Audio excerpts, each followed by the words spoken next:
चलिए, आज की जो हमारा वेबिनार है, आप सबको बताइए हमारा आज उस्सई रेकी का जो हमारा वेबिनार है, उस्सई रेकी है जो कि एक ट्रेडिशनल रेकी है। क्योंकि उस्सई रेकी मैंने इसलिए बोला क्योंकि आजकल बहुत सारे तरीके की रेकी आ गई है मार्केट में।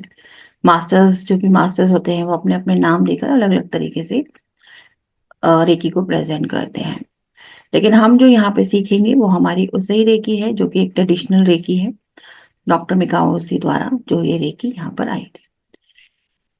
ये जो विद्या है ये जापान से आई है। वैसे ये विद्या हमारे भारत की ही है, लेकिन भारत में इस विद्या में जैसे ज्यादा काम नहीं हो पाया, उसके बाद डॉक्टर मिकाओ उसी ने इसको दोबारा से इसके ऊपर रिसर्च करी और इसको भारत में लेकर आए। भारत में नहीं, पूरे संसार में लेकर आए। अब धीरे धीरे ये भारत में भी लोग इसको जानने लगे हैं। काफी हद तक लोग अब इसे जानने लगे हैं। पहले लोग इस चीज को नहीं जानते थे। तो ये जो विद्या है ये एक प्रकार की सकारात्मक ऊर्जा है। ये किसी भी प्रकार का कोई काला जादू तंत्र विद्या नहीं है, क्योंकि कई लोग इसको उस चीज से कनेक्ट कर लेते हैं कि ये कोई तांत्रिक विद्या है, किसी देवता को बुलाने की विद्या है। आप लोग मतलब किसी देवता को बुलाते हैं, उनका आह्वान करते हैं, ऐसा कुछ भी नहीं है। ये सिर्फ एक कॉस्मिक एनर्जी है, एक सफेद ऊर्जा। यूनिवर्स के साथ कनेक्ट होकर हम काम करते हैं। डॉक्टर मिकाओ उसी ने, जब वो पढ़ाते थे, वो एक प्रोफेसर थे, टीचर थे। उनके एक स्टूडेंट ने उनसे एक क्वेश्चन किया था कि ये, जैसे आपने देखा होगा कि किसी भी आपके घर में गॉड्स की पिक्चर्स होंगी तो आप देखते होंगे कि वो ब्लेसिंग्स देते हैं, तो उनके हाथों से एक व्हाइट कलर की ऊर्जा आ रही होती है। तो उन्होंने, उनके एक स्टूडेंट ने उनसे ये क्वेश्चन किया था कि क्या ऐसा होता है कि एक सफेद रंग की ऊर्जा हाथों से निकलती है, वाइब्रेशंस आती हैं हाथों से, और आपने देखा होगा कि वो लोग कैसे किसी के भी सर पे हाथ रखा, ऐसे हाथ रखा, वो ठीक हो जाते थे पहले। कभी आपने देखा होगा कोई पुरानी फिल्म के अंदर या कोई भी भगवान की कथाओं में कि किसी को बहुत चोट लगी है तो वह ऐसे हाथ करा और वो चोट ठीक हो गई। तो उन्होंने ये क्वेश्चन उनसे पूछा था, क्या इट इज पॉसिबल?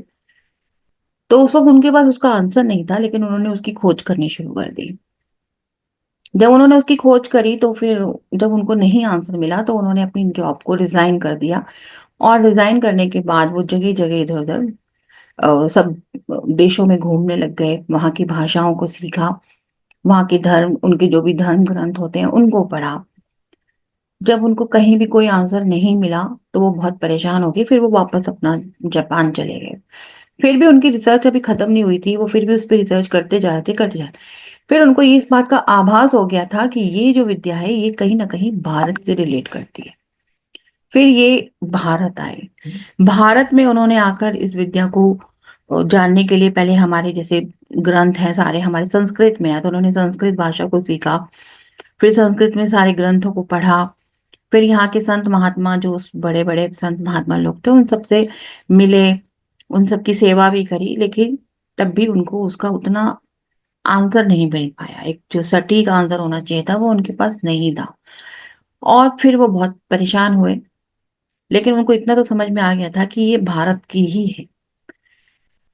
जब वो बिल्कुल हताश हो गए, वो हार गए, उनको लगा कि भाई कुछ नहीं हो सकता, क्योंकि मैं मतलब मैंने इतनी कोशिश कर ली तब भी कुछ नहीं हुआ। तो एक होता है ना कि उन्होंने एक दृढ़ संकल्प डाला 21 दिन का, कि मैं 21 दिन तक भूखा प्यासा रहूंगा, मुझे इसका आंसर चाहिए।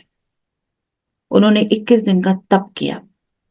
जब उन्होंने 21 दिन तप पे बैठे भूखे प्यासे, तब भी कुछ नहीं हुआ।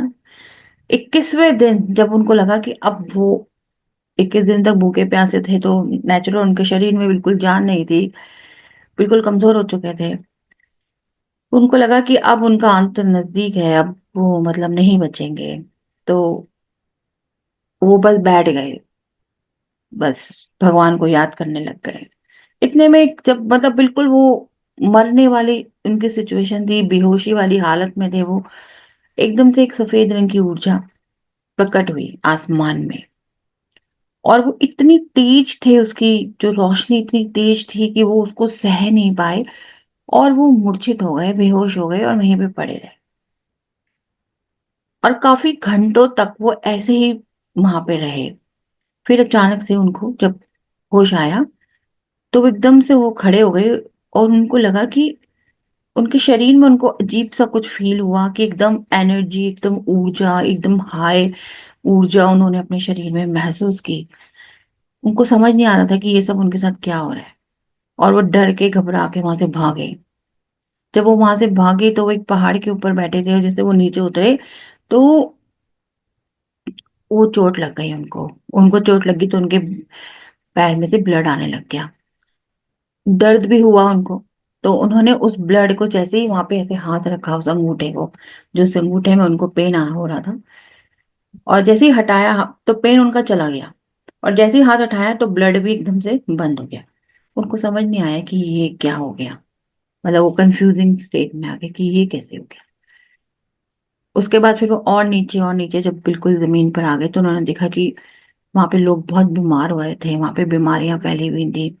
उन्होंने लोगों की जिस भी लोगों को वो देखते थे उनका चिकित्सा करते थे, हाथ रखते थे, वो ठीक हो जाता था।